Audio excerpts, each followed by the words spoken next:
Hi guys, എല്ലാവർക്കും നമസ്കാരമുണ്ട്. സുഖമല്ല എല്ലാവർക്കും? ഞാനിവിടെ സുഖമായിട്ടിരിക്കുന്നു. ഇന്നത്തെ നമ്മുടെ സിനിമ ജീപ്പേഴ്സ് ക്രീപ്പേഴ്സ് 4 റീബോർൺ. ഇതൊരു റീബൂട്ടാണ് കേട്ടോ. ആദ്യത്തെ സിനിമകളുമായിട്ട് ഇതൊരു ബന്ധമൊന്നും ഇല്ലെങ്കിലും ആദ്യത്തെ 3 സിനിമകൾ കണ്ടതിന് ശേഷം മാത്രം ഇത് കാണുന്നതായിരിക്കും കൂടുതൽ നല്ലത്. ആദ്യത്തെ സിനിമകളുടെ ലിങ്ക് ഞാൻ ഡിസ്ക്രിപ്ഷനിൽ കൊടുത്തേക്കാം. ഈ കഥ ആരംഭിക്കുന്നത് 23 വർഷങ്ങൾക്ക് മുമ്പ് നടന്ന ഒരു സംഭവം കാണിച്ചുകൊണ്ടാണ്. ഒരു ഭാര്യയും ഭർത്താവും പ്രായമുള്ള ആൾക്കാരാണ്. അവരിപ്പോൾ അവരുടെ കാറിൽ വിജനമായ ഒരു ഹൈവേയിലൂടെയുള്ള യാത്രയിലാണ്. ഭാര്യയുടെ പേര് മേരി, ഭർത്താവിന്റെ പേര് റോണി. അമേരിക്കയിലെ ടെക്സാസിലേക്കാണ് അവരുടെ യാത്ര. ഓരോരോ തമാശകളൊക്കെ പറഞ്ഞ് കളിച്ചും ചിരിച്ചാണ് അവർ വണ്ടിയിലിരിക്കുന്നത്.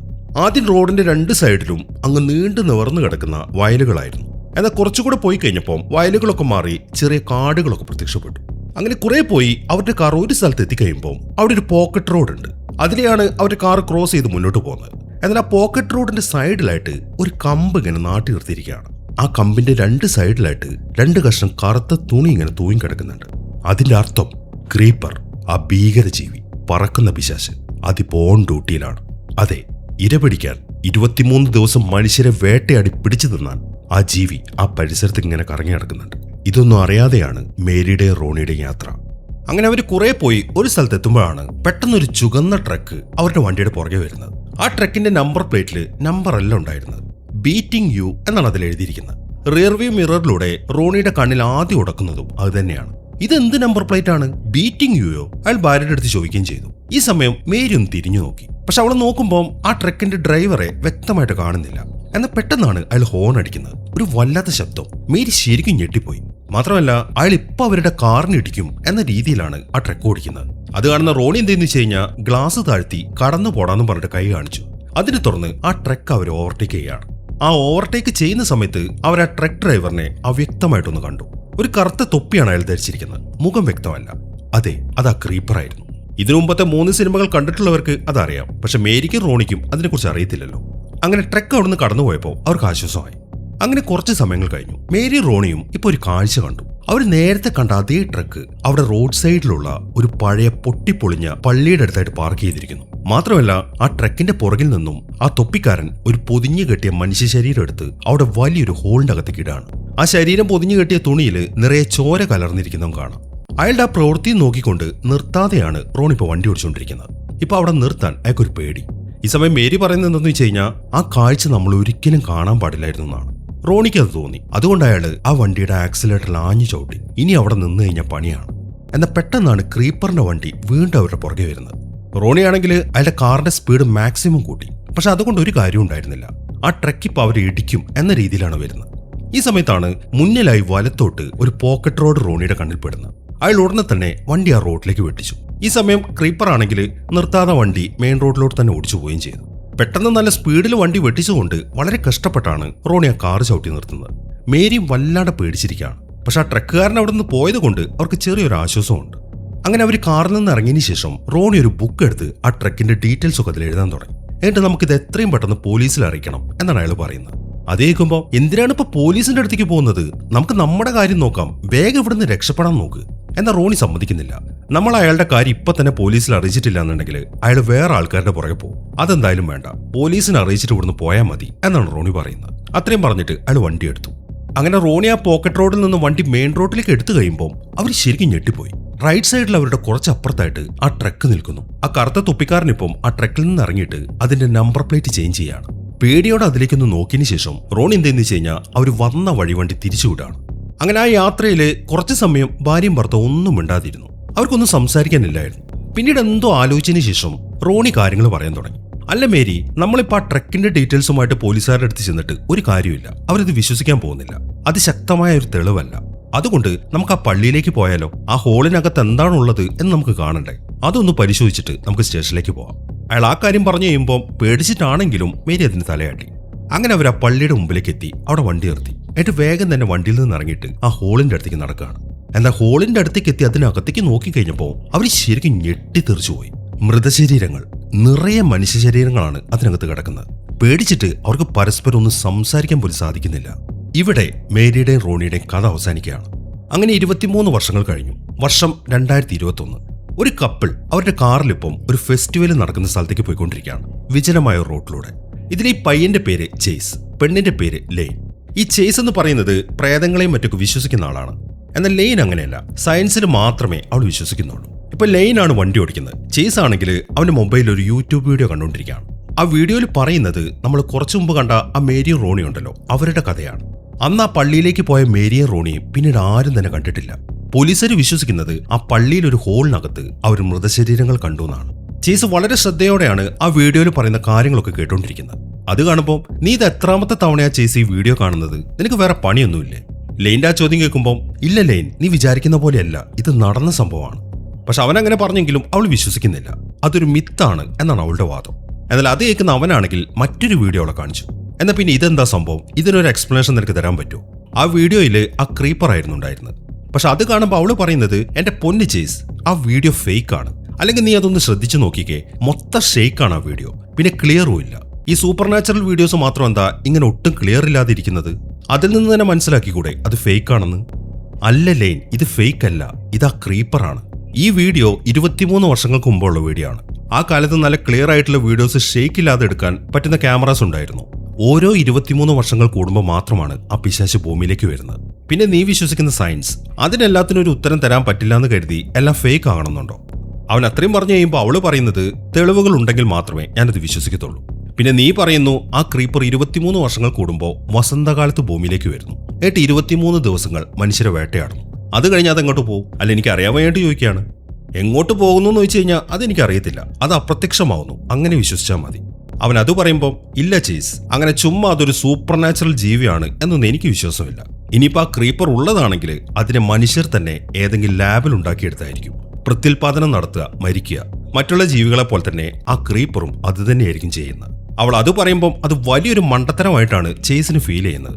പിന്നെ പ്രത്യുൽപാദനം, എന്റെ പൊന്നിലെ എത്ര മരണങ്ങളാണ് ആ ക്രീപ്പറിന്റെ പേരിൽ റിപ്പോർട്ട് ചെയ്തിരിക്കുന്നത് എന്ന് നിനക്കറിയോ? അറിയാതെ ചുമ്മാ ഓരോന്നിങ്ങനെ പറയല്ലേ.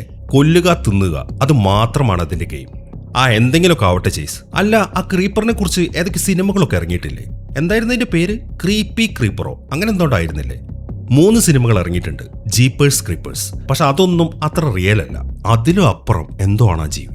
അവൻ അത്രയും അങ്ങോട്ട് പറഞ്ഞു കഴിയുമ്പോൾ പെട്ടെന്ന് അവൾ വണ്ടി നിർത്തി. എന്നിട്ട് വേഗം വണ്ടിയിൽ നിന്ന് ഇറങ്ങിയിട്ട് കാട്ടിലേക്ക് ഓടുകയാണ്. മൂത്രമൊഴിക്കാനാണെന്ന് കരുതിയിട്ട് ചേസ് അവിടെ തന്നെ ഇരുന്നു. എന്നാൽ മൂത്രമൊഴിക്കാനല്ല അവൾ പോയത്, ഛർദ്ദിക്കാനാണ്. അവിടെ കാട്ടിലുള്ള ഒരു മരത്തിന്റെ ചുവട്ടിലേക്ക് ചെന്ന് അവളിങ്ങനെ വല്ലാതെ ഛർദ്ദിക്കാൻ തുടങ്ങി. എന്നാൽ ഈ സമയം ആ മരത്തിന്റെ കുറച്ച് മുകളിലായി ആ ക്രീപ്പറിന്റെ ആയുധം അതവിടെ തറച്ചു നിൽക്കുന്നുണ്ട്. അവളത് കാണുന്നില്ല. അതിനിടയിലാണ് ഒരു വെളുത്ത കാക്ക ആ മരത്തിന്റെ ചില്ലയിൽ വന്നിരിക്കുന്നത്. ഒരു വല്ലാത്ത രൂപമായിരുന്നു അതിന്, ചുവന്ന ചോരക്കണ്ണുകളൊക്കെ ആയിട്ട്. അതിപ്പോ അവളെ തന്നെ നോക്കി അവിടെ ഇരിക്കുകയാണ്. പക്ഷെ ആ കാക്കയെയും അവള് കാണുന്നില്ല. ഈ സമയം ചേസ് ആണെങ്കിൽ വണ്ടിയിൽ തന്നെ ഇരിക്കുകയാണ്. ഇന്നൊരു വലിയ പ്ലാനിങ്ങിലാണ് അവൻ വന്നിരിക്കുന്നത്. ഇന്ന് രാത്രി ഇവൻ ലെയിനെ പ്രൊപ്പോസ് ചെയ്യാൻ പോവാണ്. ആ കാര്യം അവന്റെ അമ്മയ്ക്ക് ഒരു വോയിസ് നോട്ട് അയച്ചതിന് ശേഷം അവൻ അവൾക്ക് കൊടുക്കാനുള്ള മോതിരം എടുത്തു. ഇനി കാണിക്കുന്നത് നമ്മുടെ ക്രീപ്പറിനെയാണ്. ഏതൊരു ബിൽഡിങ്ങിന്റെ അകത്തു നിന്നും അത് അതിന്റെ തോടൊക്കെ പൊളിച്ചിട്ട് വെളിയിലേക്ക് വന്നു 23 വർഷങ്ങൾക്ക് ശേഷം. പക്ഷെ ക്രീപ്പർ ഇപ്പൊ വീക്കാണ്. അതിന് സ്ട്രെങ്ത് കിട്ടണമെങ്കിൽ ഭക്ഷണം കഴിക്കണം. അതിനുവേണ്ടി അത് ഇഴഞ്ഞിഴഞ്ഞ് ആ ബിൽഡിങ്ങിൽ നിന്ന് പുറത്തേക്ക് വന്നു. ഈ സമയം അവിടെ മണ്ണിലായിട്ട് കുറെ പുഴുക്കൾ കിടക്കുന്നുണ്ട്. ക്രീപ്പർ ഇപ്പൊ ആർത്തിയോടെ ആ പുഴുക്കളെ മൊത്തം പിടിച്ചു വിഴുങ്ങി.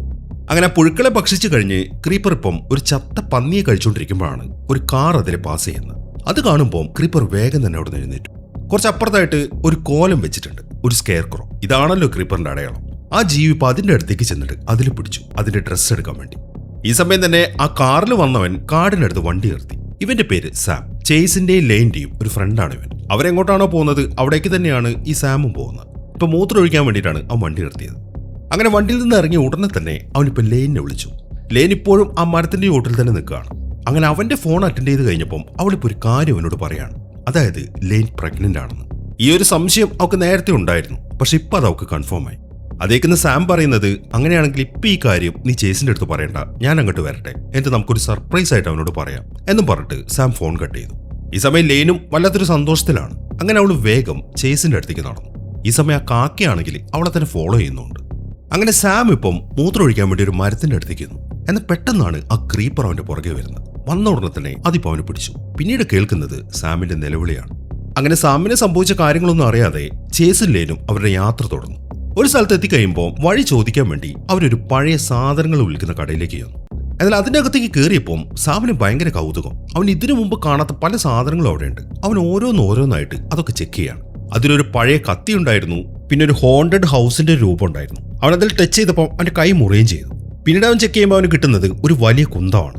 ഇതൊക്കെ അവൻ ചെക്ക് ചെയ്തുകൊണ്ടിരിക്കുമ്പോഴാണ് ആ കടയുടെ ഓണർ അങ്ങോട്ട് വരുന്നത്. ഒരു ലേഡിയാണ്. ഇവളുടെ പേര് മാനില. അങ്ങനെ അവളെ കാണുമ്പോൾ ലെയ്ൻ അവരുടെ അടുത്ത് കാര്യങ്ങൾ പറഞ്ഞു. ഞങ്ങളൊരു സ്ഥലം വരെ പോവാണ്, പക്ഷെ ഇപ്പൊ നോക്കുമ്പോൾ മാപ്പിൽ ആ സ്ഥലം കാണിക്കുന്നില്ലല്ലോ എന്ന് പറഞ്ഞിട്ട് ലെയ്ൻ ആ ലേഡിക്ക് ആ സ്ഥലത്തിന്റെ അഡ്രസ്സ് കാണിച്ചു കൊടുത്തു. ഓ ഇതാണോ? ഈയിടെയായിട്ട് സാറ്റലൈറ്റിന് എന്തോ ഒരു പ്രശ്നമുണ്ട്, ഈ സ്ഥലം കാണിക്കുന്നില്ല മാപ്പിൽ. അതുകൊണ്ട് നിങ്ങൾ പ്രശ്നമാക്കണ്ട, സ്ഥലം ഞാൻ പറഞ്ഞുതരാന്ന് പറഞ്ഞിട്ട് മാനിലിപ്പം പഴയൊരു മാപ്പ് അവൾക്ക് കാണിച്ചു കൊടുത്തു. എന്റെ ആ മാപ്പിൽ ആ സ്ഥലം എവിടെയാണ് എന്ന കാര്യം അവളിപ്പോൾ ലെയ്നിന് പറഞ്ഞു കൊടുത്തു. എന്നാൽ ലെയ്ൻ ആ മാപ്പിൽ തൊട്ട് കഴിയുമ്പോൾ അവൾക്ക് എന്തൊരു വിഷം വന്നു. ഒരു ബിൽഡിങ്ങിനകത്ത് മെഴുകുതിരികളൊക്കെ കത്തിച്ചു വെച്ചിട്ടുണ്ട്. അതിന് താഴെയായിട്ട് കുട്ടികളെ കൊണ്ടുപോകുന്ന ഒരു വണ്ടിയും ഒരു കറുത്ത രൂപം ആ വണ്ടിക്ക് അടുത്ത് നിന്നിട്ട് എന്തോ ചെയ്യാണ്. ആ വിഷം പെട്ടെന്ന് വന്നപ്പോൾ ലെയ്ൻ ശരിക്കും ഞെട്ടിപ്പോയി. അവൾക്കൊന്നും മനസ്സിലായതുമില്ല. അങ്ങനെ ആ മാപ്പിൽ $50 കൊടുത്ത് അവരവിടുന്ന് ഇറങ്ങാൻ തുടങ്ങുമ്പോഴാണ് ആ ലേഡി അവരുടെ അടുത്തൊരു കൺഗ്രാജുലേഷൻ പറയുന്നത്. അത് കേൾക്കുമ്പോൾ അവർക്കൊന്നും മനസ്സിലായില്ല. അവരിങ്ങനെ സംശയിച്ച് നിൽക്കുന്ന കാണുമ്പോൾ ആ ലേഡി ചോദിക്കുന്നത്, ഓ നിന്റെ ബോയ് ഫ്രണ്ടിന് ആ കാര്യം അറിയത്തില്ല അല്ലേ? ഈ സമയം അവരാണെങ്കിൽ ഒന്നും മിണ്ടാതെ അവിടുന്ന് പോവുകയും ചെയ്തു. ആ ലേഡി ഉദ്ദേശിച്ചത് ലെയ്ൻ പ്രഗ്നന്റ് ആയ കാര്യമാണ്. പക്ഷെ അവരെങ്ങനെ ഇത് അറിഞ്ഞു? അങ്ങനെ അവരവിടുന്ന് പോയി കഴിഞ്ഞപ്പം ആ ലേഡി ഒരു പഴയ ഫോൺ എടുത്തു. എന്നിട്ട് വേറെ ആരെയോ വിളിച്ചിട്ട് ലെയ്നിന്റെ കാര്യം പറയാണ്. അത് പറയുന്നതിനിടയിൽ അവിടെ ഒരു ചെറിയ പെട്ടിയിൽ നിന്നും അവർ ചാരം എടുത്ത് എന്തൊരു സാധനത്തിന് മുകളിലേക്ക് ഇടുന്നുണ്ട്. തൂവലൊക്കെ ഘടിപ്പിച്ച ഒരു സാധനം. അതിലായിട്ട് സേഫ്റ്റി പിന്നൊക്കെ തറച്ചു വെച്ചിട്ടുണ്ട്. അങ്ങനെ സമയം രാത്രി ചേസും ലെയ്നും ഇപ്പൊ ഒരു ഹോട്ടൽ റൂം എടുത്തു. ഇനിയിപ്പോൾ ഇവരിവിടെ വന്നിരിക്കുന്നത് ഒരു ഫെസ്റ്റിവലിനാണെന്ന് ഞാൻ പറഞ്ഞില്ലേ. ഈ ഫെസ്റ്റിവൽ എന്താണെന്ന് വെച്ച് കഴിഞ്ഞാൽ ഹലോവീൻ പോലത്തെ ഒരു പരിപാടിയാണ്. അതായത് പ്രേതങ്ങളുടെയും അതുപോലത്തെ ഭീകര രൂപങ്ങളുടെ ഒക്കെ ഡ്രസ്സ് ധരിച്ചിട്ട് കുറെ ആൾക്കാർ അങ്ങോട്ട് വരും. എന്നിട്ട് അവിടെ എന്തൊക്കെയോ ഫംഗ്ഷനൊക്കെ നടക്കുന്നുണ്ട്. അത് കാണാനാണ് ഇവർ അങ്ങോട്ട് പോകുന്നത്. ആ ഫംഗ്ഷനിൽ പങ്കെടുക്കാൻ വേണ്ടി ലെയ്ന് ധരിക്കാൻ ചേസ് കുറച്ച് ഡ്രസ്സുകൾ അങ്ങോട്ട് കൊണ്ടുവന്നിട്ടുണ്ട്. ലെയ്ൻ ഇപ്പം ആ ഡ്രസ്സുകളൊക്കെ ഇട്ട് അവന് കാണിച്ചു കൊടുക്കുകയാണ്. അതിലൊരു വൈറ്റ് ഡ്രസ്സാണ് ചേസിന് ഏറ്റവും കൂടുതൽ ഇഷ്ടപ്പെട്ടത്. അതുകൊണ്ട് ആ ഡ്രസ്സ് ധരിച്ചിട്ട് പോവാം എന്ന് അവൾ തീരുമാനിക്കുകയും ചെയ്തു. അങ്ങനെ കുറച്ച് സമയത്തിന് ശേഷം ലെയ്ൻ ഇപ്പോൾ ബാത്റൂമിലേക്ക് കയറി. എന്നിട്ട് അവളിപ്പോൾ അവളുടെ പ്രഗ്നൻസി ടെസ്റ്റ് ചെയ്യുകയാണ്. എന്നാൽ ടെസ്റ്റ് ചെയ്തപ്പോൾ അവൾ കാണുന്നത് ആ ഒരു ഡിവൈസിലായിട്ട് ചുവന്ന കളറുള്ളൊരു വട്ടം, അതിന് നടുവിലൊരു ഡോട്ടും. സംശയത്തോടെ അവൾ അതിലേക്ക് ഇങ്ങനെ നോക്കിയിരിക്കുമ്പോഴാണ് പെട്ടെന്നൊരു ശബ്ദം കേൾക്കുന്നത്. അതിനെ തുടർന്ന് അവൾ നിലവിളിച്ചു. ഈ സമയം നിലവിളി കേട്ട് ചേസും അങ്ങോട്ട് വന്നു. അവർ നോക്കുമ്പോൾ ആ ബാത്റൂമിന്റെ ചില്ലിലായിട്ട് ഒരു കാക്ക വന്ന് ഇടിച്ച് അത് ചത്ത് താഴേക്ക് വീണിരിക്കുകയാണ്. സംഭവം അതാണെങ്കിലും ലെയ്ൻ നന്നായിട്ട് പേടിച്ചിട്ടുണ്ട്. ഇതേ സമയം തന്നെ ആ ക്രീപ്പർ നേരെ പോയിരിക്കുന്നത് അയാളുടെ ട്രക്കിന്റെ അടുത്തേക്കാണ്. അതിപ്പോ മൂടിയിട്ടിരിക്കുകയായിരുന്നു. അയാളിപ്പം അതിന് മൂടിയൊക്കെ എടുത്ത് മാറ്റി. ആ ട്രക്കിന്റെ അകത്തായിട്ട് തന്നെ അയാളുടെ ചില ആയുധങ്ങളൊക്കെ ഉണ്ട്. പുള്ളി അതൊക്കെ റെഡിയാക്കാണ് അയാളുടെ അടുത്ത് വേട്ടയ്ക്കായിട്ട്. ഇനി കാണിക്കുന്നത് ആ ഫെസ്റ്റിവൽ നടക്കുന്ന സ്ഥലമാണ്. ഒരുപാട് ആൾക്കാരൊക്കെ പല വേഷം കെട്ടി അതിൽ പങ്കെടുക്കാൻ വേണ്ടി വന്നിട്ടുണ്ട്. അങ്ങനെ കുറച്ച് സമയം കഴിയുമ്പോൾ ചേസും ലെയ്നും അങ്ങോട്ട് എത്തി. അവരതിലിങ്ങനെ സംസാരിച്ചോട് നടക്കുമ്പോൾ അവിടെ ഒരാൾ നിന്നിട്ട് ഇങ്ങനെ മൈക്കിൽ സംസാരിക്കുന്നുണ്ടായിരുന്നു. വെളുത്ത കോട്ടൊക്കെ ഇട്ട ഒരാൾ. അയാളിപ്പം ലെയ്നെ തന്നെ നോക്കി നിൽക്കുകയാണ്. അത് കാണുമ്പോൾ അവൾക്ക് എന്തോ ഡൗട്ട് തോന്നി, ഇയാൾ എന്തിനാണ് എന്നെ ഇങ്ങനെ നോക്കുന്നതെന്ന്. അങ്ങനെ അവിടുത്തെ ഫംഗ്ഷനും കാര്യങ്ങളൊക്കെ നടക്കുമ്പോഴാണ് പെട്ടെന്നൊരു കാര്യം സംഭവിക്കുന്നത്. ഒരുത്തരിപ്പം നിലവിളിച്ചുകൊണ്ട് അങ്ങോട്ട് ഓടി വന്നു. അയാൾ നെഞ്ചിൽ ഒരു അമ്പ് തുളച്ചു കയറിയിരിക്കുകയാണ്. അയാൾക്ക് തീരെ വയ്യ. അയാളിപ്പോൾ അവിടെ വീണു. ഈ സമയത്താണ് മെഡിക്കലിന്റെ ടീം അങ്ങോട്ട് വരുന്നത്. അവർ വന്നിട്ട് അയാളെ എഴുന്നേൽപ്പിക്കുമ്പോൾ അയാളിപ്പോൾ എഴുന്നേറ്റ് നിന്ന് ചിരിക്കാൻ തുടങ്ങി. അത് അയാളുടെ അഭിനയമായിരുന്നു. അങ്ങനെ അവരെയൊക്കെ ഒന്ന് പറ്റിച്ചതിന് ശേഷം ആ അമ്പ് തറച്ചവൻ ഇപ്പൊ കാട്ടിലേക്ക് പോയി കഞ്ചാവ് വലിക്കാൻ വേണ്ടി. എന്നാൽ ആ കഞ്ചാവ് വലിച്ചോട്ട് നിൽക്കുമ്പോഴാണ് പെട്ടെന്ന് ക്രീപ്പർ വന്നിട്ട് അയാളെ പിടിക്കുന്നത്. അവിടെ മരത്തിലായിട്ട് ക്രീപ്പർ ഒരു കൊളുത്ത് തൂക്കിയിട്ടിട്ടുണ്ട്. ക്രീപ്പർ ഇപ്പം അയാളെ പൊക്കിയെടുത്തിട്ട് ആ കൊളുത്തിലേക്ക് തൂക്കിയിട്ടാണ്. ഏട്ടാ അവന്റെ ആ കറങ്ങുന്ന ആയുധമുണ്ടല്ലോ അത് വെച്ചിട്ട് അയാളുടെ നെഞ്ചിലേക്ക് എറിയുകയും ചെയ്തു. അങ്ങനെ അയാളുടെ പണി തീർത്തിട്ട് ക്രീപ്പർ നേരെ പോകുന്നത് ആ ഫെസ്റ്റിവൽ നടക്കുന്ന സ്ഥലത്തേക്കാണ്. ഈ സമയം തന്നെ ചേസും ലെയ്നും ഭക്ഷണമൊക്കെ മേടിച്ച് അതും തിന്നുകൊണ്ട് അതിലിങ്ങനെ നടക്കുകയാണ്. എന്നാൽ ഇവരറിയാതെ ഇവരെ ശ്രദ്ധിച്ചുകൊണ്ട് ക്രീപ്പർ അവിടെ നിൽക്കുന്നുണ്ട്. അങ്ങനെ ഇരിക്കുകയാണ് ചേസ് ഇപ്പോൾ അവിടുത്തെ ഒരു കട കാണുന്നത്. നമ്മൾ ഈ ടൂറിസ്റ്റ് പ്ലേസിലൊക്കെ ചെല്ലുമ്പോൾ കുറെ ബലൂണൊക്കെ തൂക്കിയിട്ടുണ്ടാവില്ലേ വെടിപൊട്ടിക്കാൻ വേണ്ടി, അതുപോലൊരു സെറ്റപ്പാണ് അവിടെ. പക്ഷേ ബലൂണും തോക്കുമല്ല, ആ കടയ്ക്കുള്ളിലായിട്ട് 2 ഡെമ്മികൾ ഇങ്ങനെ തൂക്കിയിട്ടിരിക്കുകയാണ്. അതിന്റെ നെഞ്ചത്തേക്ക് ആയുധങ്ങൾ എറിയണം. അതാണ് അവിടെ സംഭവം. അവരതൊക്കെ ചെന്ന് നോക്കുമ്പോൾ ആ കടക്കാരനും അങ്ങോട്ട് വന്നു. ഈ സമയം ചേസ് എന്തെന്ന് വെച്ച് കഴിഞ്ഞാൽ അവിടെ ഒരു കറങ്ങുന്ന സാധനം ഇരിക്കുന്നുണ്ട്. അവനകത്ത് എടുത്തിട്ട് ആ ഡെമ്മികളുടെ ദേഹത്തേക്ക് ഇറങ്ങും. എന്നാൽ അത് കൊള്ളുന്നില്ല. എന്നാൽ അത് കാണുമ്പോൾ ഞാനൊന്ന് ട്രൈ ചെയ്യട്ടെ എന്നും പറഞ്ഞിട്ട് ലെയ്ൻ ഒരു ആയുധം എടുത്തു. എന്നാൽ അത് ക്രീപ്പറിന്റെ കയ്യിലിരിക്കുന്ന ആ കറങ്ങുന്ന സാധനം ഉണ്ടല്ലോ അതുപോലെ ഒരു ഐറ്റമാണ്. അത് കാണുമ്പോൾ അവർക്ക് ചെറുതായിട്ടൊരു പേടി വന്നു. ഈ സമയം കടക്കാരൻ പറയുന്നത്, എന്താ അത് കണ്ടിട്ട് പേടിച്ചു പോയോ? അത് ക്രീപ്പറിന്റെ സ്റ്റൈലാണ്, കിടില സാധനമാണ്, നീ ഒന്ന് എറിഞ്ഞു നോക്ക് എന്ന് പറഞ്ഞിട്ട് അയാൾ ആദ്യം എറിഞ്ഞു കാണിച്ചു. എന്നിട്ട് എങ്ങനെയാണ് അത് എറിയേണ്ടത് എന്ന് അയാൾ ഇപ്പോൾ അവൾക്ക് കാണിച്ചു കൊടുക്കുകയാണ്. അങ്ങനെ അയാൾ പറഞ്ഞെടുത്ത പോലെ അവൾ എറിയുമ്പോൾ അത് കറക്റ്റായിട്ട് ഒരു ഡെമ്മിക്ക് കൊള്ളുകയും ചെയ്തു. അത് കാണുമ്പോൾ അവൾക്ക് ഭയങ്കര സന്തോഷമായി. എന്ത് പെട്ടെന്നാണ് താനത് പഠിച്ചതെന്ന് വിചാരിച്ച്. അങ്ങനെ അതിനെക്കുറിച്ചൊക്കെ അവൾ അവിടെ നിന്ന് ഇങ്ങനെ സംസാരിക്കുമ്പോഴാണ് പെട്ടെന്ന് ആ സാധനം തട്ടി അവളുടെ കൈ മുറിയുന്നത്. അതിനെ തുറന്ന് അവൾ താഴേക്കിട്ടു. അപ്പൊ അവളുടെ കൈ മുറിഞ്ഞ് കാണുമ്പോൾ ഈ ചേസ് ഓൾറെഡി അവന്റെ പോക്കറ്റിൽ ഫസ്റ്റ് എയ്ഡ് കിറ്റ് എടുത്തിട്ടുണ്ട്. അവനിപ്പോൾ ഒരു ചെറിയ തുണി വെച്ചിട്ട് അവളുടെ കയ്യിലുള്ള ബ്ലഡ് ഒക്കെ ഒപ്പി കൊടുക്കുകയാണ്. എന്നാൽ ഈ സമയത്താണ് അവൾ അവളുടെ കയ്യിൽ ആ മുറിവ് ശ്രദ്ധിക്കുന്നത്. അത് നേരത്തെ അവൾ ആ പ്രഗ്നൻസി ടെസ്റ്റ് ചെയ്തപ്പം ഒരു വട്ടം കണ്ടില്ലായിരുന്നു, അതുപോലെയാണ് ഇരിക്കുന്നത്. മാത്രമല്ല ഈ സമയം അവൾക്കൊരു വിഷനും വന്നു. ആ വിഷനിൽ അവൾ കാണുന്നത് ഒരു സ്ഥലത്ത് അവളിങ്ങനെ നിർത്തിയിരിക്കുകയാണ്. അവളുടെ നെറ്റിയിലായിട്ട് അതുപോലൊരു വട്ടം വരച്ചിട്ടുണ്ട്. മാത്രമല്ല അവൾക്ക് ചുറ്റിലായിട്ട് പള്ളിയിലുള്ളതുപോലത്തെ ആൾക്കാരെയും കാണാം. അവരെല്ലാവരും ഒരു കുഞ്ഞിനെ ഇങ്ങനെ ആട്ടിക്കൊണ്ടിരിക്കുകയാണ്. കുഞ്ഞിന്റെ കരച്ചിൽ അവിടുന്ന് കേൾക്കുന്നുണ്ട്. ആ ഒരു വിഷം വന്നപ്പോൾ അവൾ ശരിക്കും പേടിച്ചുപോയി. എന്താണ് തനിക്ക് ഇടയ്ക്കിടയ്ക്ക് ഇങ്ങനെ സംഭവിക്കുന്നത് എന്നാണ് അവളിപ്പോൾ ചിന്തിക്കുന്നത്. ഈ സമയത്താണ് ആ കടക്കാരൻ അവളുടെ അടുത്തൊരു കാര്യം പറയുന്നത്. ഇന്ന് രാത്രി 12 മണിയാകുമ്പോൾ ഇവിടെ ഒരു പരിപാടിയുണ്ട്, ക്രീപ്പേഴ്സ് ഡ്രോ എന്നാണ് അതിന്റെ പേര്. നിങ്ങളും അതിൽ പങ്കെടുക്കണം കേട്ടോ എന്നാണ് അയാൾ പറയുന്നത്. ഈ സമയം ഒന്നും വിട്ടാതെ അവരവിടുന്ന് പോവുകയും ചെയ്തു. അങ്ങനെ അവരവിടുന്ന് പോയി കഴിയുമ്പോൾ താഴെ വീണ് കിടക്കുന്ന സാധനം എടുത്ത് ആ കടക്കാരൻ അവിടുത്തെ ടേബിളിന്റെ മുകളിലേക്ക് വെക്കുകയാണ്. എന്നിട്ട് അയാൾ അവിടുന്ന് പോയി. എന്നാൽ അയാൾ പോയി കഴിയുമ്പോഴാണ് ക്രീപ്പർ വന്നിട്ട് ആ സാധനം എടുക്കുന്നത്. അതിന്റെ അറ്റത്തായിട്ട് ഇപ്പോഴും അവളുടെ ചോര കാണാം. ഇനി കാണിക്കുന്നത് നേരത്തെ കടക്കാരൻ പറഞ്ഞ ആ ക്രീപ്പേഴ്സ് ഡ്രോ എന്ന പരിപാടി ഉണ്ടല്ലോ, അതിന്റെ ഒരു അനൗൺസ്മെന്റ് ആണ്. ആദ്യം ഒരു വെളുത്ത ഡ്രസ്സിട്ട് ഒരു ലേഡി ഒരു മൈക്കും പിടിച്ചു വന്നു. ഇവളാണ് ആങ്കർ. ഇവളുടെ പേര് ക്യാരി. അവളിപ്പോ ആ ക്രീപ്പേഴ്സ് ഡ്രോ എന്ന് പറഞ്ഞ പരിപാടി എന്താണെന്ന് പറയാൻ വേണ്ടി മറ്റൊരു ലേഡി അങ്ങോട്ട് വിളിച്ചു. ഇവളുടെ പേര് കാർണേജ്. ഒരു കാക്കയെ പോലെയാണ് അവൾ ഡ്രസ്സ് ചെയ്തിരിക്കുന്നത്. അങ്ങനെ കാർണേജ് ഇപ്പം മൈക്ക് മേടിച്ചിട്ട് എന്താണ് ആ ക്രീപ്പേഴ്സ് ഡ്രോ എന്ന പരിപാടിയെ കുറിച്ച് പറയാൻ തുടങ്ങി. അവിടെ ഒരു സ്ക്രീനിലായിട്ട് അതിന്റെ ഡിസ്പ്ലേയും കാണിക്കുന്നുണ്ട്. അതായത് അവിടെ ഒരു ഹോണ്ടഡ് പ്ലേസ് ഉണ്ട്, ഒരു സെമിത്തേരി, അതിനകത്തായിട്ട് ഒരു വീടും. ആ വീടിനുള്ളിലേക്ക് ഇപ്പോൾ ഒരാൾ പോകണം. നറുക്കെടുത്തിട്ടാണ് അത് ആരാണ് പോകേണ്ടതെന്ന് തീരുമാനിക്കുന്നത്. അതൊരു ഹോണ്ടഡ് ഹൗസ് ആണ്. ആ വീടിനകത്തേക്ക് കയറണം. ക്രീപ്പറുമായി ബന്ധപ്പെട്ട കാര്യങ്ങളാണ് ആ വീടിനകത്ത് സെറ്റ് ചെയ്തിരിക്കുന്നത്. ഒരു എസ്കേപ്പ് റൂം പോലെ. അവിടെ നിന്ന് രക്ഷപ്പെടണം. അതാണ് ഈ ഗെയിമിലുള്ളത്. ഇതെല്ലാം ഇന്റർനെറ്റ് വഴി എല്ലാവരും കാണിക്കുകയും ചെയ്യും. വിജയിച്ചു കഴിഞ്ഞാൽ നല്ല സമ്മാനമുണ്ട്. ആ കാര്യങ്ങളൊക്കെയാണ് കാർണേജ് അവിടെ നിന്ന് അനൗൺസ് ചെയ്യുന്നത്. ഏറ്റവും നറുക്കെടുക്കാൻ വേണ്ടി അവരിപ്പോൾ മറ്റൊരു ലേഡിയെ വിളിച്ചു. അത് നമ്മൾ നേരത്തെ കണ്ട ആ ആന്റിക് ഷോപ്പിന്റെ ഉടമസ്ഥയുണ്ടല്ലോ, മാനില, അവരായിരുന്നു അത്. അങ്ങനെ അവളൊരു വലിയ ഗ്ലാസ് ബോളുമായി വന്ന് അതിൽ നിന്ന് നറുക്കെടുത്തു. അതിൽ സെലക്ട് ആയത് ലെയിൻ ആയിരുന്നു. ഇപ്പൊ ലെയിൻ സെലക്ട് ആയത് കാണുമ്പോൾ അവക്ക് ചെറിയൊരു പേടിയാണ് തോന്നുന്നത്. എന്നാൽ ചേസിന് ഭയങ്കര സന്തോഷമായി. ക്രീപ്പറുമായി ബന്ധപ്പെട്ട പരിപാടിയല്ലേ, അതിൽ തീർച്ചയായിട്ടും പങ്കെടുക്കണം എന്നാണ് അവനിപ്പോ ലെയിൻ്റെ അടുത്ത് പറയുന്നത്. അങ്ങനെ ആ നറുക്കെടുപ്പ് കഴിഞ്ഞതിന് ശേഷം ഒരു കണ്ണാടി വെച്ചവൻ അവരുടെ അടുത്ത് ചില എഗ്രിമെന്റ് ഒക്കെ ഒപ്പിടുകയാണ്. എന്തെങ്കിലും സംഭവിച്ചു കഴിഞ്ഞാൽ ഇതിന്റെ നടത്തിപ്പുകാർ അതിന് ഉത്തരവാദികളായിരിക്കത്തില്ല എന്ന് പറഞ്ഞു. ഈ കണ്ണാടി വെച്ചവനാണ് ഈ പരിപാടിയുടെ പ്രൊഡ്യൂസർ. അങ്ങനെ ആ എഗ്രിമെന്റ് ഒക്കെ അവർ സൈൻ ചെയ്ത് കഴിയുമ്പോൾ ആ ആങ്കർ ആയ ക്യാരി ഉണ്ടല്ലോ, അവളിപ്പോ വന്നിട്ട് ചേസിനെയും ലെയിനെയും പരിചയപ്പെട്ടു. മാത്രമല്ല അവളിപ്പോ ചേസിന്റെ അടുത്ത് കൊഞ്ചിക്കൊഴിയാണ്. എന്നാൽ ലെയിനാണെങ്കിൽ അത് തീരെ ഇഷ്ടപ്പെടുന്നുമില്ല. അങ്ങനെ അടുത്തായിട്ട് ആ പ്രൊഡ്യൂസർ അവരെ കൊണ്ടുവന്നത് ഒരു വാനിന്റെ അടുത്തേക്കാണ്. ഈ വാനിലാണ് ആ സെമിത്തേരിയിലേക്ക് പോകേണ്ടത്. ആ വാനിന്റെ മുമ്പിലായിട്ട് ഒരാൾ നിൽക്കുന്നുണ്ട്. ഇയാളുടെ പേര് റോബർട്ട്. ഈ റോബർട്ടും ഇതിന്റെ നടത്തിപ്പുകാരിലുള്ളതാണ്. ഇനിയിപ്പോൾ ആ വാനിൽ ആ സെമിത്തേരിയിലേക്ക് പോകുന്ന ആരൊക്കെയാന്ന് വെച്ച് കഴിഞ്ഞാൽ ഒന്ന് ചേസും ലെയിനും, പിന്നെ ആ ക്യാരി, പിന്നെ കണ്ണാടി വെച്ച പ്രൊഡ്യൂസർ, പിന്നെ ക്യാമറാമാനായ മൈക്കിൾ, പിന്നെ വണ്ടി ഓടിക്കാൻ വേണ്ടി ആ റോബർട്ടും. അങ്ങനെ അവർ വേഗം വാനിലേക്ക് കയറിയിട്ട് ആ സെമിത്തേരിയിലേക്ക് പുറപ്പെട്ടു.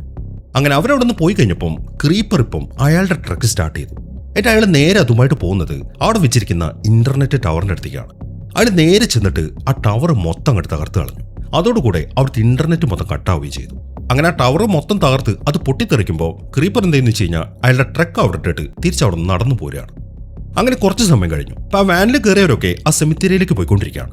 അതിനിടയിലാണ് ക്യാമറാമാനായ മൈക്കിൾ ഒരു കാര്യം ശ്രദ്ധിക്കുന്നത്. അയാൾ നേരത്തെ എടുത്ത ഒരു വീഡിയോ ഫുട്ടേജിൽ ക്രീപ്പർ പതിഞ്ഞിട്ടുണ്ട്. ക്രീപ്പർ ഇങ്ങനെ കാട്ടിലോട്ട് ഓടുന്നു. എന്നാൽ അത് അവർക്കിടയിൽ വേഷം കെട്ടിയ ആരോ ആണ് എന്നാണ് അവർ വിചാരിച്ചിരിക്കുന്നത്. അങ്ങനെ അവരുടെ വാൻ ഇപ്പം ആ സെമിത്തേരിയിലേക്ക് എത്തി. ഈ സമയം അവരും കൂടെ നോക്കുമ്പോൾ ആ സെമിത്തേരിയിൽ ഒരു കവാടം കാണാം. അതിനപ്പുറത്തായിട്ട് ഒരു കറുത്ത രൂപം നിൽക്കുന്നുണ്ട്. അങ്ങനെ സെമിത്തേരിന്റെ മുന്നിലേക്ക് ചെന്നതിന് ശേഷം റോബർട്ട് ഇപ്പം ആ സെമിത്തേരിയുടെ ഹിസ്റ്ററി ഒക്കെ പറഞ്ഞു കൊടുക്കുകയാണ്.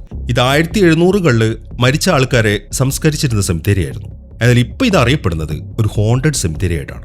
ഇതിനകത്താണ് ആ എസ്കേപ്പ് റൂം ഉള്ളത്. അതിനുള്ളിലേക്കാണ് ഇവർക്ക് പോകേണ്ടത്. അങ്ങനെ അയാൾ ആ കാര്യങ്ങളൊക്കെ അവിടെ നിന്ന് പറയുമ്പോൾ ചേസ് ആണെങ്കിൽ ആ ക്യാരിയുടെ അടുത്ത് പഞ്ചാരടിച്ചുകൊണ്ടിരിക്കുകയാണ്. ഇതെല്ലാം കാണുമ്പോൾ ലെയിന് ശരിക്കും ദേഷ്യം വന്നു. അവളൊന്നും മിണ്ടാതെ സെമിത്തേരിക്കുള്ളിലേക്ക് അങ്ങോട്ട് പോവാണ്. അത് കാണുമ്പോൾ ചേസും അവളുടെ പുറകെ പോയി. ഇതേസമയം തന്നെ പ്രൊഡ്യൂസർ ആണെങ്കിൽ ആ മൈക്കിളിന് വല്ലാണ്ട് വഴക്ക് പറയാണ്. സംഭവം എന്താണെന്ന് വെച്ച് കഴിഞ്ഞാൽ അയാളുടെ ക്യാമറ വർക്കാവുന്നില്ല. നീ മര്യാദയ്ക്ക് ശരിയാക്കിയിട്ട് അങ്ങോട്ട് വന്നാൽ മതി, ഇല്ലാന്നുണ്ടെങ്കിൽ ഇതിന്റെ പണി ഞാൻ കളയും എന്നൊക്കെയാണ് പ്രൊഡ്യൂസർ ഇങ്ങനെ ദേഷ്യത്തോടെ പറയുന്നത്. ഇതേസമയം തന്നെ ക്രീപ്പർ ആണെങ്കിൽ അവിടെയുള്ള വലിയൊരു പാറയുടെ മുകളിൽ നിൽക്കുകയാണ്. അയാൾ നോക്കുമ്പോൾ ലെയിൻ ഇപ്പം ആ സെമിത്തേരിയിലൂടെ നടക്കുന്ന അയാൾ കാണുന്നുണ്ട്. അങ്ങനെ ചേസ് ഇപ്പം ലെയിൻ്റെ അടുത്തേക്ക് എത്തി. നീ എന്താണ് ഒന്നും മിണ്ടാതെ അങ്ങോട്ട് പോകുന്നതെന്ന് ചോദിക്കുമ്പോൾ അവള് പറയുന്നത്, നിനക്ക് ആ ക്യാരിയോടല്ല താല്പര്യം, നീ അവളോട് സംസാരിച്ചോണ്ട് നിന്നോന്നാണ്. അതിനിടയിൽ ക്യാമറമാൻ മൈക്കിൾ ആണെങ്കിൽ ഇപ്പൊ ആ സെമിത്തേരിക്ക് ഉള്ളിലേക്ക് കയറാൻ തുടങ്ങുമ്പോഴാണ് അവൻ ആ കറുത്ത രൂപത്തിന് ശ്രദ്ധിക്കുന്നത്. അവനിപ്പം അതിന്റെ പുറകെ പോയി. ആ കറുത്ത രൂപം മറ്റാരുമല്ല, നമ്മൾ നേരത്തെ കണ്ട കാർണേജ് എന്ന് പറയുന്ന ആ ലേഡി ഉണ്ടല്ലോ, ആ ക്രീപ്പർ ഡ്രോനെ കുറിച്ചൊക്കെ അവിടുന്ന് അനൗൺസ് ചെയ്തത് അവളാണത്. ഇവളും നേരത്തെ കണ്ട മാനിലെയും ആ ക്രീപ്പറിന്റെ ആൾക്കാരാണ്. അവളിപ്പോ ആ സെമിത്തേരിക്കകത്തെ ചെറിയൊരു ശവകുടീരത്തിനുള്ളിലേക്ക് കയറി. അത് കാണുന്ന മൈക്കിള് ഇവളിത് എവിടേക്ക് പോയതാന്ന് അറിയാൻ വേണ്ടി ആ ശവകുടീരത്തിന്റെ അടുത്തേക്ക് വന്നു.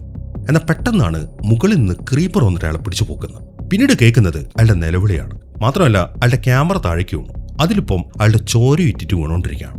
ഈ സമയം ഇതെല്ലാം നോക്കിക്കൊണ്ട് ആ വെളുത്ത കാക്കി അവിടെ ഇരിക്കുന്നുണ്ട്. ഈ സമയം തന്നെ പ്രൊഡ്യൂസറും കൂട്ടരും ആ ക്യാമറമാൻ മൈക്കിൾ എങ്ങോട്ടാണ് പോയത് എന്നൊക്കെ ചെക്ക് ചെയ്യാണ്. പക്ഷെ അവിടെ എവിടെ നോക്കിയിട്ടും അയാളെ കാണുന്നില്ല. ഈ സമയം ചേസ് ആണെങ്കിൽ ലെയിന്റെ പിണക്കം മാറ്റാനുള്ള ശ്രമത്തിലാണ്. പക്ഷെ എന്ത് പറഞ്ഞിട്ട് അവൾ അടുക്കുന്നില്ല എന്ന് കാണുമ്പോൾ അവൻ എന്തെന്ന് വെച്ച് കഴിഞ്ഞാൽ ആ സർപ്രൈസ് പൊളിക്കുകയാണ്. അതായത് അവളെ പ്രൊപ്പോസ് ചെയ്യാൻ വേണ്ടി അവൻ ആ റിംഗ് എടുത്തു. എന്നിട്ട് അവൻ അവിടെ മുട്ടുകുത്തിയിരിക്കുകയാണ്. എന്നാൽ പെട്ടെന്നാണ് ക്രീപ്പർ അങ്ങോട്ട് പറന്നു വന്നിട്ട് ലെയിനെയും പിടിച്ചോണ്ട് പോകുന്നത്. അത് കണ്ടത് ചേസ് ശരിക്കും അങ്ങോട്ട് ഞെട്ടിപ്പോയി. ഈ സമയം തന്നെ പ്രൊഡ്യൂസറും കൂട്ടരും അവിടെ വീണ് നടക്കുന്ന മൈക്കിളിന്റെ ക്യാമറ ഉണ്ട്. അതിൽ ചോര കാണുമ്പോൾ അവർക്ക് ശരിക്കും പേടിയായി. ഇവനിത് എന്ത് പറ്റിയതാണ് എന്നൊക്കെ ഡിസ്കസ് ചെയ്തുകൊണ്ടിരിക്കുമ്പോഴാണ് ചേസ് അങ്ങോട്ട് ഓടി വരുന്നത്. അവൻ കണ്ട കാര്യങ്ങളൊക്കെ അവരുടെ അടുത്ത് പറഞ്ഞു. അതായത് ലെയിനെ ഏതൊരു പറക്കുന്ന ജീവി ഒന്ന് പിടിച്ചുകൊണ്ട് പോയെന്ന്. അത്രയും പറഞ്ഞതിന് ശേഷം നിങ്ങൾ വേഗം ആ കാര്യം പോലീസിനെ അറിയിക്കി എന്ന് പറഞ്ഞിട്ട് അവൻ അവിടെയുള്ള ആ വീട്ടിലേക്ക് ഓടാൻ തുടങ്ങി. എന്നാൽ അങ്ങോട്ട് ഓടുന്ന വഴിയാണ് അവന്റെ കാല് തടഞ്ഞവൻ താഴേക്ക് വീഴുന്നത്. അവൻ നോക്കുമ്പോൾ അത് ആ ക്യാമറമാൻ മൈക്കിളായിരുന്നു. അയാൾ അവിടെ മരിച്ചു കിടക്കാണ്. ഈ സമയമാകുമ്പോഴേക്കും പ്രൊഡ്യൂസറും കൂട്ടരും അങ്ങോട്ട് എത്തി. മൈക്കിൾ അങ്ങനെ കിടക്കുന്ന കണ്ട് അവർ ശരിക്കും ഞെട്ടിയിരിക്കുകയാണ്. എന്താണ് അവന് സംഭവിച്ചത്?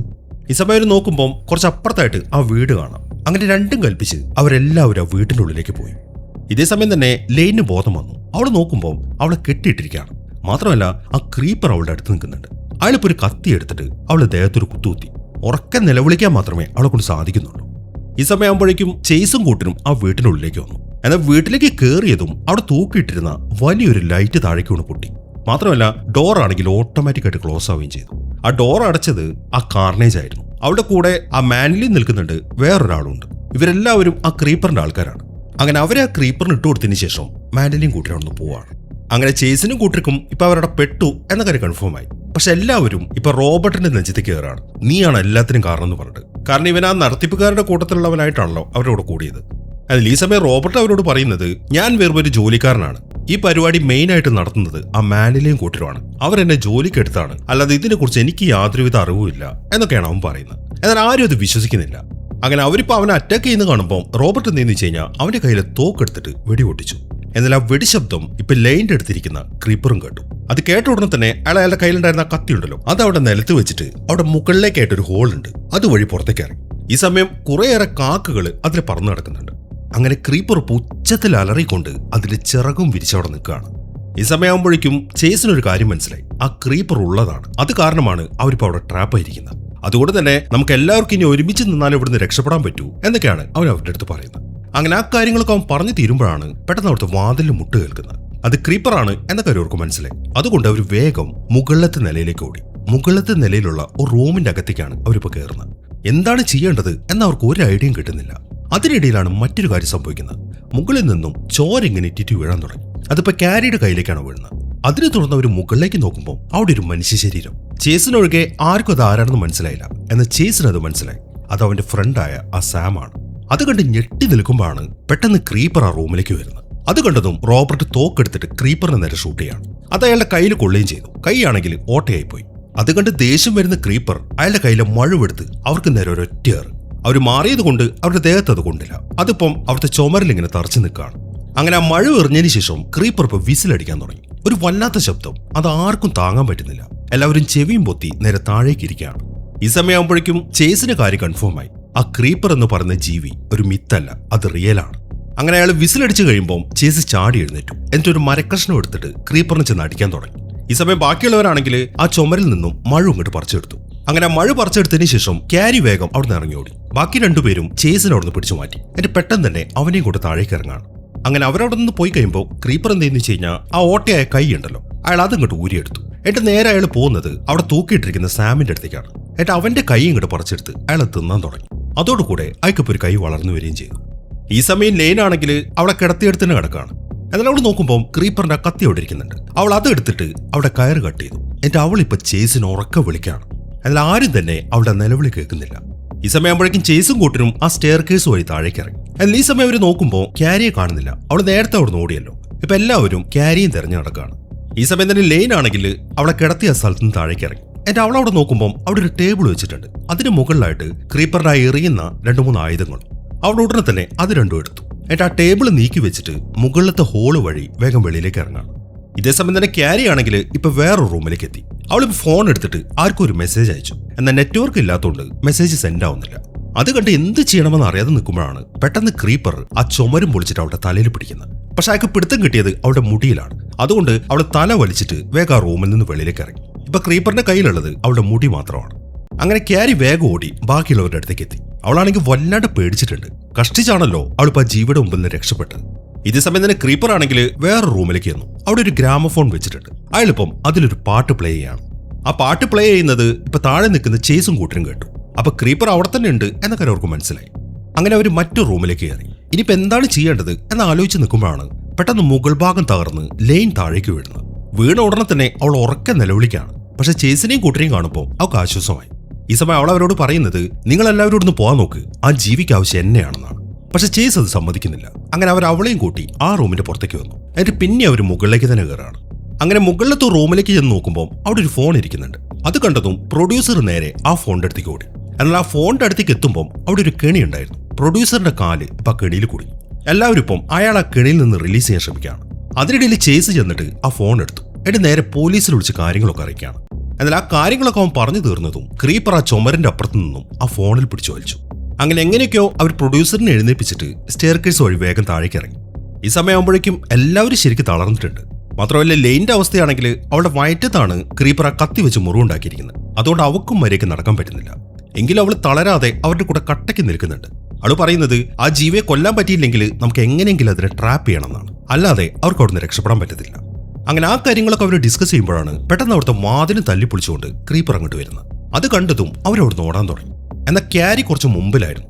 അവൾ ഓടി അവരുടെ അടുത്തെത്തുമ്പോഴേക്കും ക്രീപ്പർ ഒരു മഴ എറിഞ്ഞു. അത് കറക്റ്റായിട്ട് അവളുടെ തലയിലാണ് കൊള്ളുന്നത്. അതിനെ തുടർന്ന് ക്രീപ്പർ വന്നിട്ട് ക്യാരി വലിച്ചുകൊണ്ട് പോയി. ഇതൊക്കെ കണ്ട് ബാക്കിയുള്ളവരാണെങ്കിൽ ശരിക്കും ഞെട്ടി നിൽക്കുകയാണ്. പക്ഷെ ഇനി അവിടെ നിന്ന് കഴിഞ്ഞാൽ പണി കിട്ടും എന്ന കാര്യം അവർക്ക് മനസ്സിലായി. അതുകൊണ്ട് ക്യാരിയെ വിട്ട് അവർ ആ റൂമിന്റെ വെളിയിലേക്ക് കടന്നു. അങ്ങനെ അവർ എത്തിച്ചേരുന്നത് ഒരു പ്രത്യേക മുറിയിലാണ്. അവിടെ എന്തൊക്കെയോ ആചാര പ്രക്രിയകളൊക്കെ നടന്നിട്ടുണ്ട്. കുറെ മെഴുകുതിരികള്, കുറെ ഫോട്ടോസ്, പാവകള്, പിന്നെ ചോര, അങ്ങനെയുള്ള സാധനങ്ങളാണ് ആ റൂമിൽ അവർക്ക് കാണുന്നത്. അങ്ങനെ അതിലേക്ക് നോക്കി നിൽക്കുമ്പോഴാണ് പെട്ടെന്ന് ലെയിന് വീണ്ടും ഒരു വിഷം വരുന്നത്. ആ വിഷനിൽ അവള് കാണുന്നത് അവൾക്ക് ചുറ്റുമായിട്ട് ആ മാനിലെയും കൂട്ടിൽ നിൽക്കുന്നതാണ്. അവിടെ വയറ്റിലുള്ള ആ കുഞ്ഞുണ്ടല്ലോ, ആ കുഞ്ഞിനാണ് ഇവർക്ക് ആവശ്യം. ആ കുഞ്ഞിനെ ക്രീപ്പറിന് കിട്ടിക്കഴിഞ്ഞാൽ ആ കുഞ്ഞിന്റെ ലൈഫ് ഫോഴ്സ് ക്രീപ്പറിന്റെ ശരീരത്തിലേക്ക് വരും. അങ്ങനെ വരുമ്പോൾ ക്രീപ്പറിന് എല്ലാ കാലവും ഭൂമിയിൽ ജീവിക്കാൻ പറ്റും. ഈ ഒരു കാര്യത്തിന് വേണ്ടിയിട്ടാണ് മാനിലെയും കൂട്ടരും ലെയിനെ ട്രാപ്പ് ചെയ്തിരിക്കുന്നത്. ഇപ്പൊ അവള് നോക്കുമ്പോൾ ആ വിഷനില് ആ വാതിലോടുന്ന് ക്രീപ്പർ അവളുടെ അടുത്തേക്ക് വന്നു. ഇത്രയും കാര്യങ്ങളാണ് ആ വിഷനിൽ അവള് കാണുന്നത്. അപ്പൊ തന്റെ കുഞ്ഞിനെയാണ് ക്രീപ്പറിന് ആവശ്യം എന്ന കാര്യമൊക്കെ മനസ്സിലായി. ഇതേസമയം തന്നെ ക്രീപ്പർ ആണെങ്കിൽ ക്യാരിയും കൊണ്ട് വേറെ റൂമിലേക്ക് വന്നു. എന്നിട്ട് അവളുടെ ബ്രെയിൻ എടുത്തിട്ട് അത് തിന്നാൻ തുടങ്ങി. ഈ സമയം ലേനും കൂട്ടരും ആ റൂമിൽ തന്നെയാണ്. അതിനിടയിലാണ് അവരൊരു കാര്യം ശ്രദ്ധിക്കുന്നത്. മുകളിൽ നിന്നും ചോര ഇങ്ങനെ ഇറ്റിറ്റ് വീഴുന്നുണ്ട്.